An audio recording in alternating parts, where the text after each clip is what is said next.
why should people lean into this book? Why should people go and buy it? What is it that you're trying to change in the world? Great question.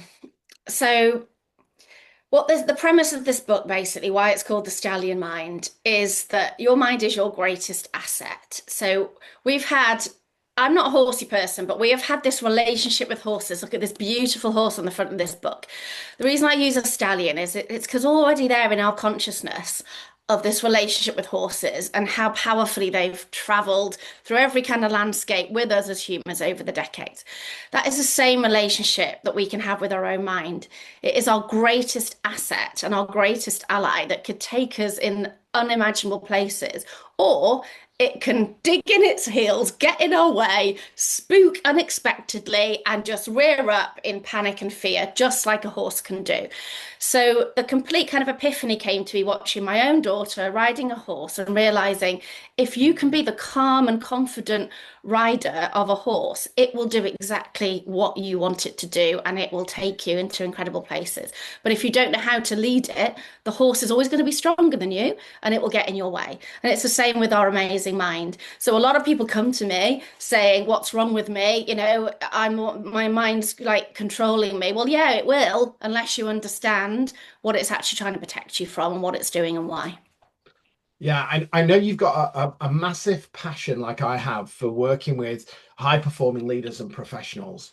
And often we wear these masks, right? So we try and contain the horse, so to speak. We try and, wrap it down. And yeah. But eventually the strength of that stallion will break through, right? That's why you have to Exactly. And keep that's what changing your exactly. tack and all the Yeah, rest of it, and changing your bridles and all the rest of it, because it's a exactly. powerful animal, which is what the mind is. Yes. And do you find though, and it's part of this book to really help people step into that vulnerability of they may be a leader professionally, but are they leading their own life? And is the book around how when you understand self-leadership, you become a better leader out in the world? Is that a lot around Exactly. I purpose? mean, it literally says on the front, it is all about self-leadership. So take the reins of self-leadership and lasting success.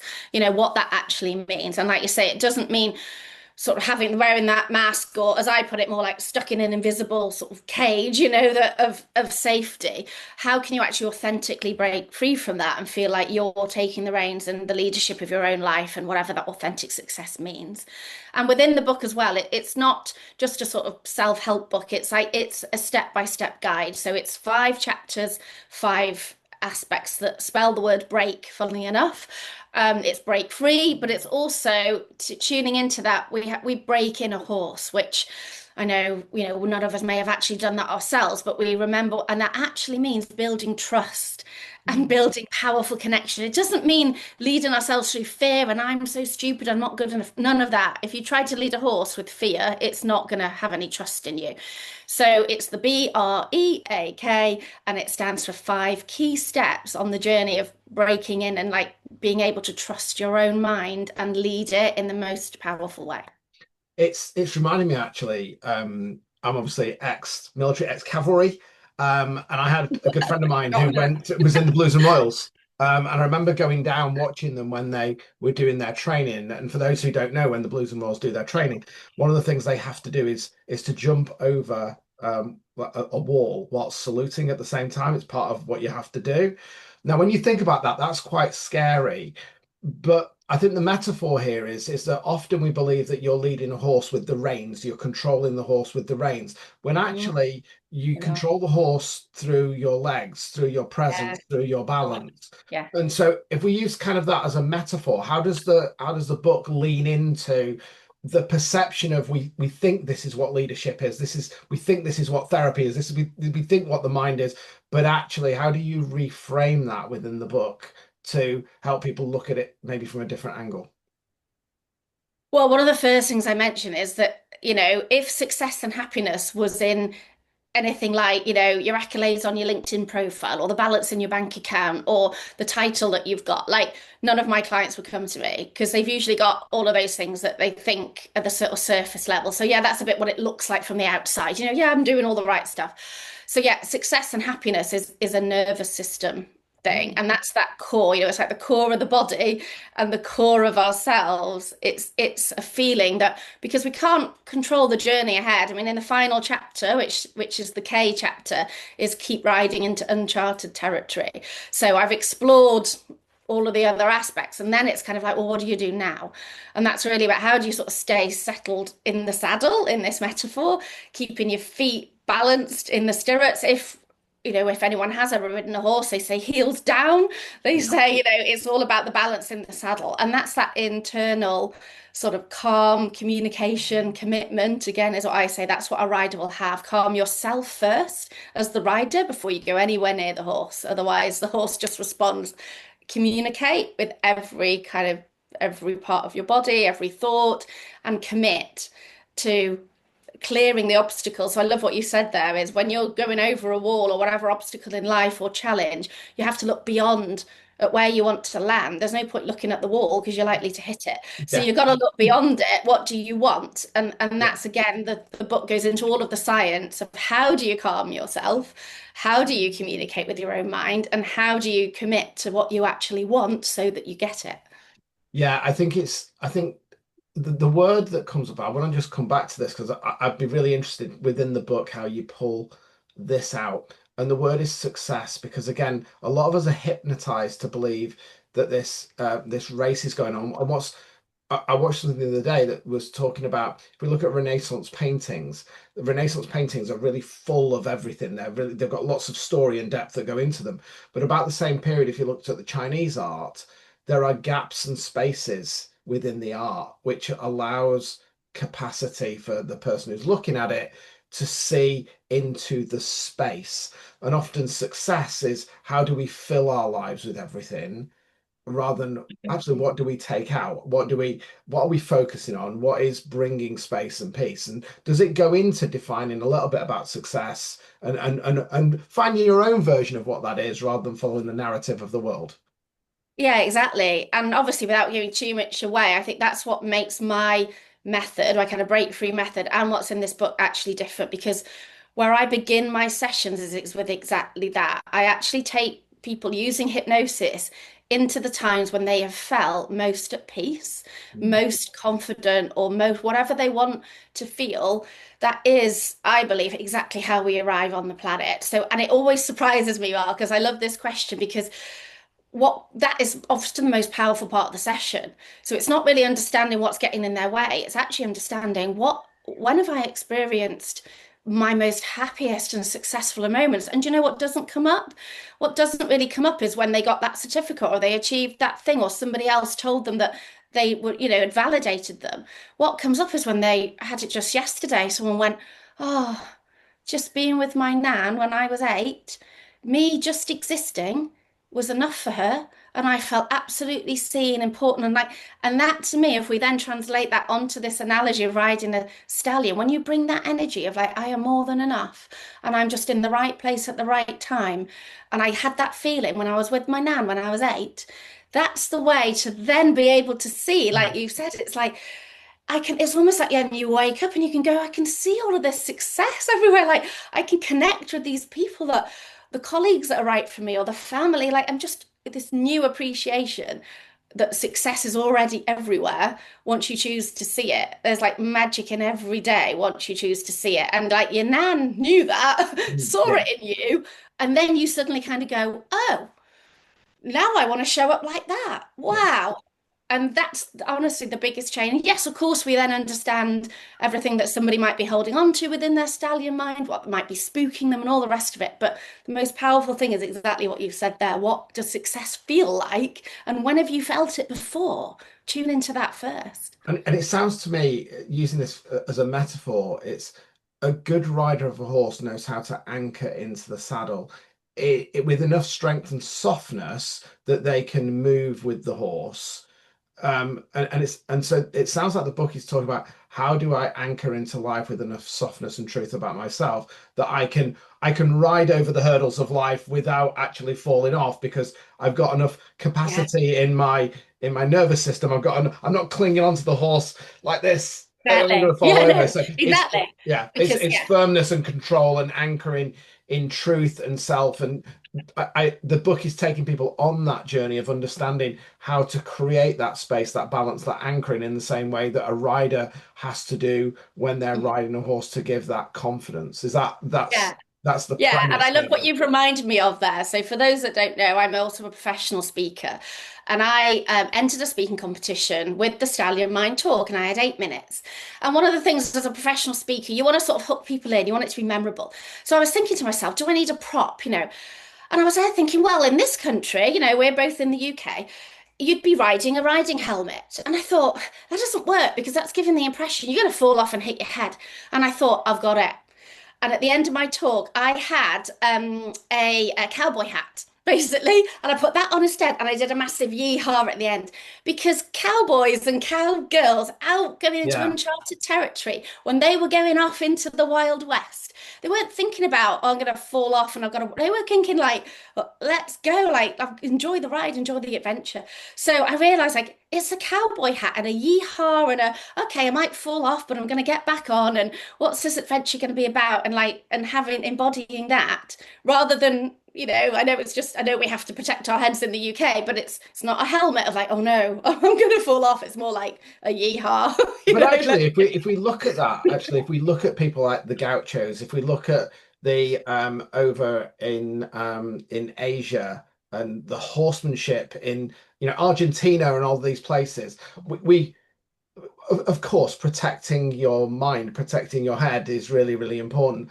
But actually, if we look at the analogy in maybe where indigenous tribes are working with horses, and where in which somebody goes to Pony Club and they've got their helmet on and all the rest of it, actually we enter the relationship with the horse from a place of fear, whereas I guess more naturally when we started to learn how to ride horses, it was more how do we build a relationship. It becomes a kind of an ecosystem where we're benefiting the ROI of those two beings coming together. How do we support and help each other? And I exactly. guess again that's what you're doing with this book, isn't it? Is it Yeah, how I'm can really we saying exactly that. I mean, I always say we make our decisions just based on two things fundamentally, like love or fear.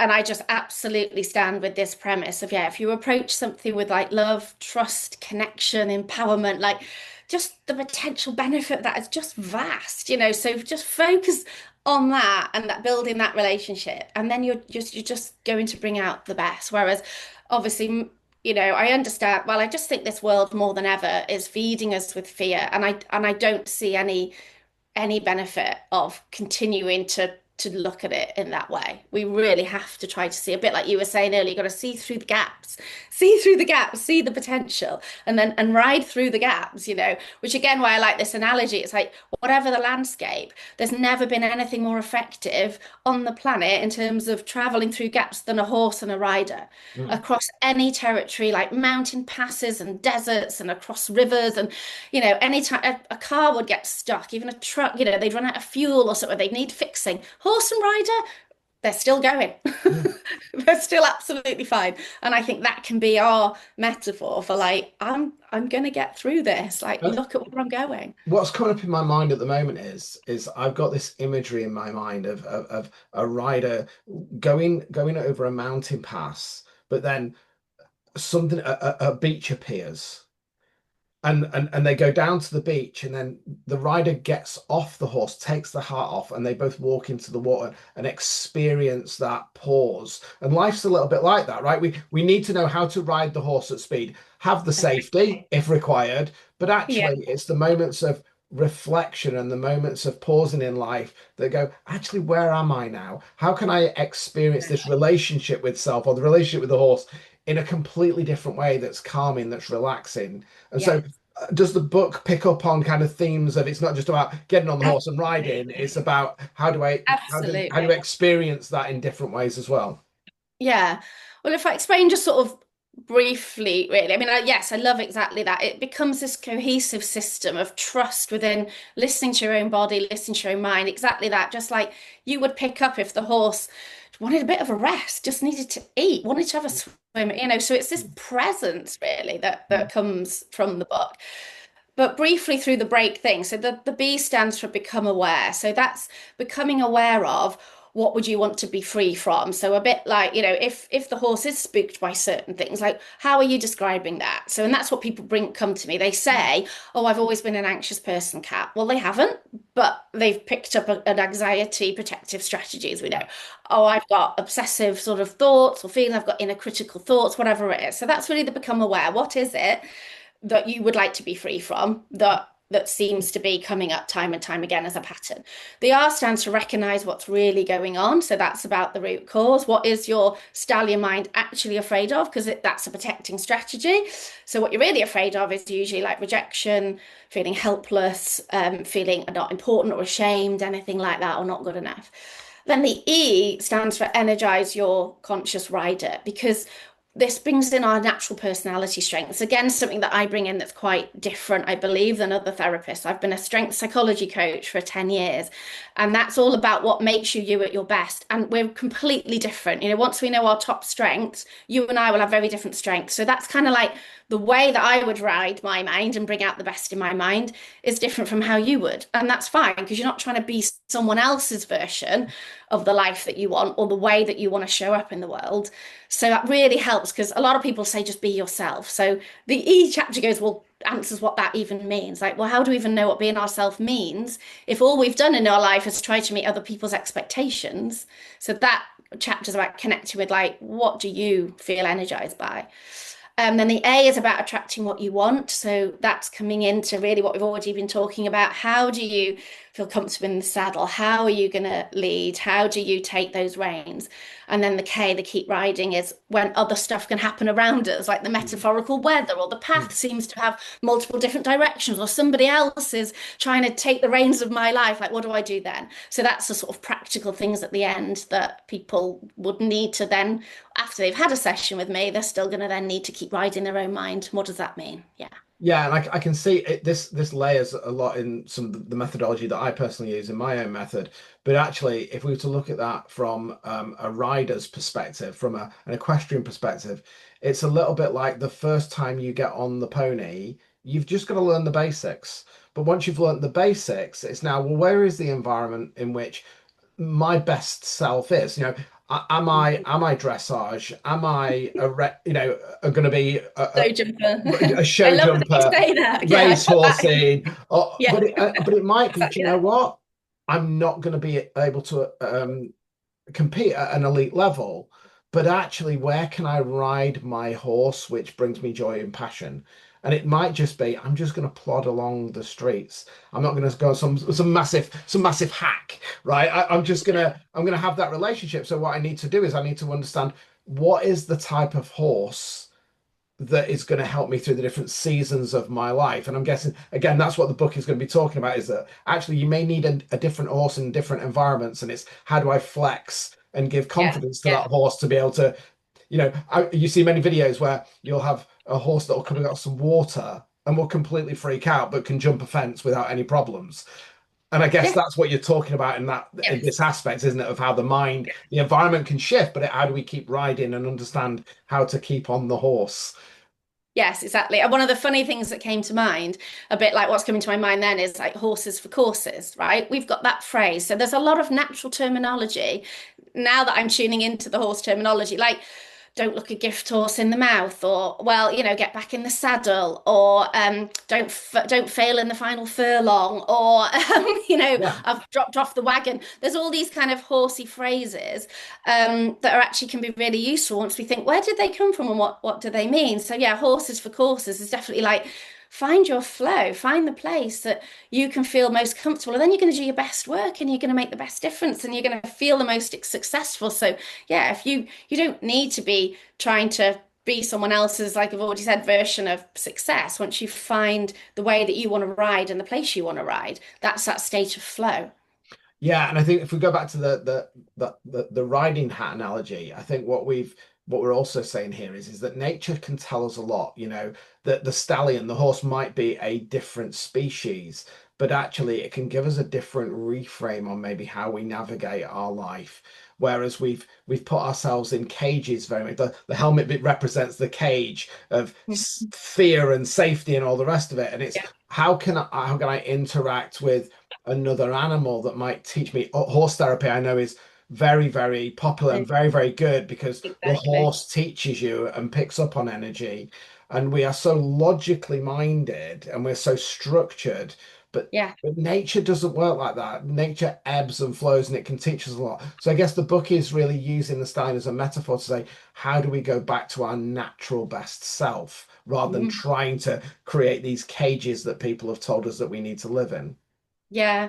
And I'm really looking forward to people's feedback on that because I haven't, because I didn't want to go too much, I guess, into the whole metaphor or expect people to know about horses. But it would be lovely to get that feedback of like, yeah, Kat, that's made me think that actually I'm happily more like a, I don't know, a Welsh pony or I'm actually feeling more like a Shire horse. I haven't really, but I think that's the kind of feedback I'm probably going to get. Like that's what they've taken from it. That's what, because I've kept it relatively simple and straightforward. But I do think people are going to, if this goes as big as I'd love it to go, like, you know what, Kat, I've got back into horse riding because it brings that presence, Yeah, to actually practically do it or to do equine therapy because it really is about as we connect with our animal self, really, which our subconscious nervous system is just all about safety. It's that animal part of us that's just wired to keep us safe. How about we take that out into the world and, yeah, connect more with actually with horses or animals yeah, or nature?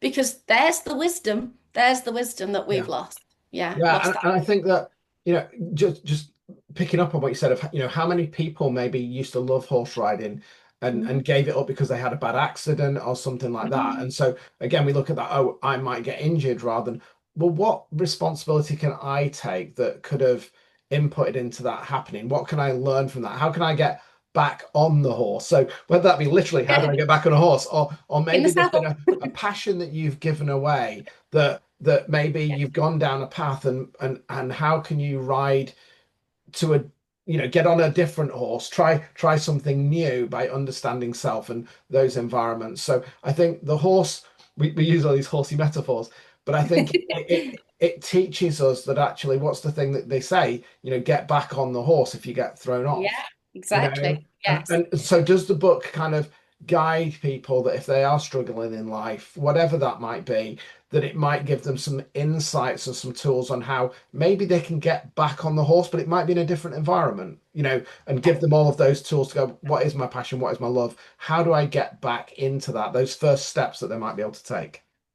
Yes, and well, the way that it mainly does that is that three of my incredible clients have given me the permission to share, obviously confidentially, identifying details have been changed, but it's their real stories. So they're following three real clients through these five key steps. And through that, it then brings to light how have those clients changed? They walked in one way and they've walked out completely differently. And actually, and it's my own personal story in there as well of exactly that, Marcus, of like, within us, I didn't realize, other than under hypnosis, what actually lights me up. And one of the most life-changing experiences I had was going back to being a 4-year-old in primary school, having lipstick put on my nose. And I was under hypnosis going, what on earth is this? This is a bit weird. Turns out I was like, oh, I know what this is. I was being Rudolph the Red-Nosed Reindeer in the Christmas play at the age of 4. And once that light bulb went on, other light bulbs came to sort of join it of dance and performance. We're both brass band players, right?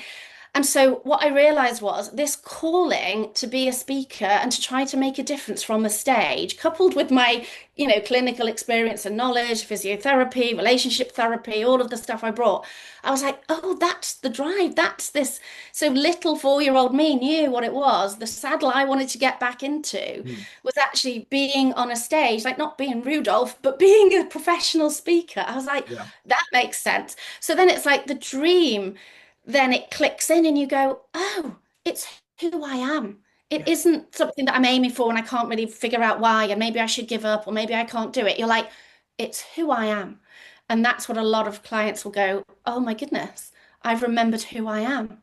And that could be literally going back to that hobby, or it could be, how am I going to find that feeling now because it hasn't gone anywhere? It's waiting for me to like reclaim it. And then, yeah, they go, right, do you know what, Kat? I'm going to do this.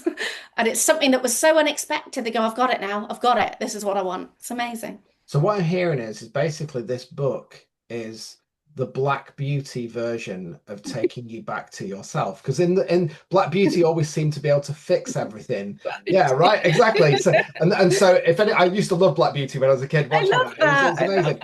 And so really what the book is doing is it's the opportunity, not through theoretical process, but from sharing the experiences of your clients, of your own experience of the knowledge that you've come across, not just about the mind, but the nervous system and that emotional kind of tapestry, that polyphonic weaving of all of the things that is self, is it's about the book is trying to help people come back to their truth and to themselves. So you're taking them on a horse ride basically into the book is a reflective. It's not just a book that you read.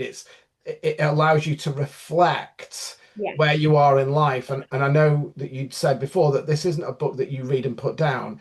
It's a lens really that you can put your life through in this moment and next year. And so Yeah. wherever you are in life, it will allow you to see that in a different situation. So it's a tool, not just a book. It's a way Yeah. in which you can reflect and look through your life. That's what I'm hearing.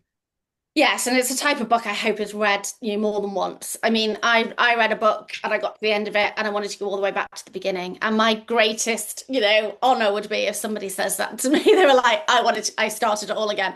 Because at the end of each chapter are reflective questions and journaling prompts that, might come up for you more at different times. You might need to return to those. And for readers of the book, at the end of each chapter, there's a QR code to an extra resource that's on my website for people who want to, again, maybe return to that or do it all straight away, however they feel. So 5 key resources, again, to augment like each of the messages in the 5 key stages. And so, what is your wish and your desire?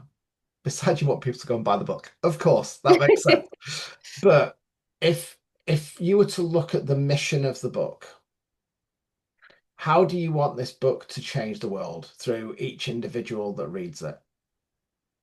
Gosh, I love the word mission because I didn't really realize what this mission was really about until it kept coming to me sort of time and time again and wasn't going away. So the real mission is I get many clients coming to me that entered into whatever profession it might be for the right reasons. They are incredibly skilled, capable, professional, like heart-led, people.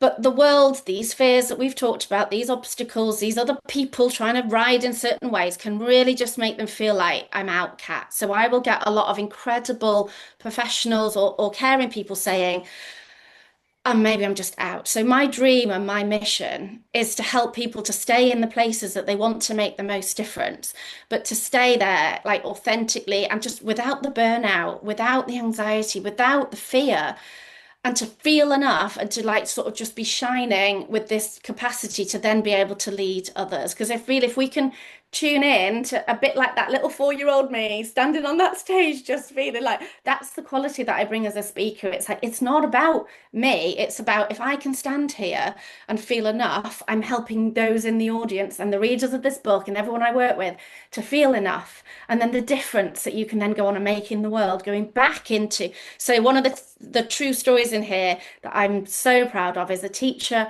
that stayed in teaching and she is now speaking on national stages about the methods that she uses to bring out the best in pupils that have been basically, ruled out and gone. She got sevens, which are A's, in the kids that were in the bottom sets. And I'm like, to keep a teacher like that in teaching, I would do that all day, every day. I always feel emotional telling a story. I'm like, that's the mission. And so what I'm hearing there is that it's not just a book, it's an opportunity for the reader to leave legacy.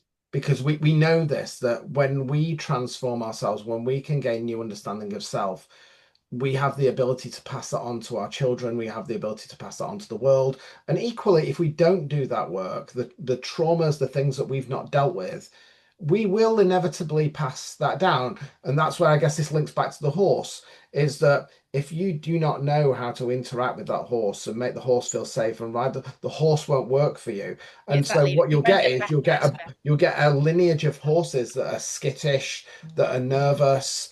And so really, I guess the book is an opportunity for people to take that first step that first easy step to sit on the horse, not even ride it, but to sit on the horse and to feel what it might feel like to have the wind blowing through your hair and saying Yahoo with your cowboy hat on. And I guess that's I can say this from my own perspective that my transformation started with one book. It was a Yeah. book that changed my life. And so I Yeah. guess what you're saying is that this book could save somebody's life. It could change somebody's life. That's And the aim. that's it's not to be egotistical, it's because you know that yourself that a book, an insight, a reflection, the ability to just look at life through a different lens can take you on a completely different journey that you've never been on. And I guess that's what you're saying the mission of the book is that actually Absolutely. the book isn't You're right. about I've me. read Yeah. books like that, and because again, that moment of recognition of going, I want to be somebody that's written a book like that. So that's absolutely the aim, and that would be my deepest honor. It's not about the book; it's about what it could do for somebody. Absolutely.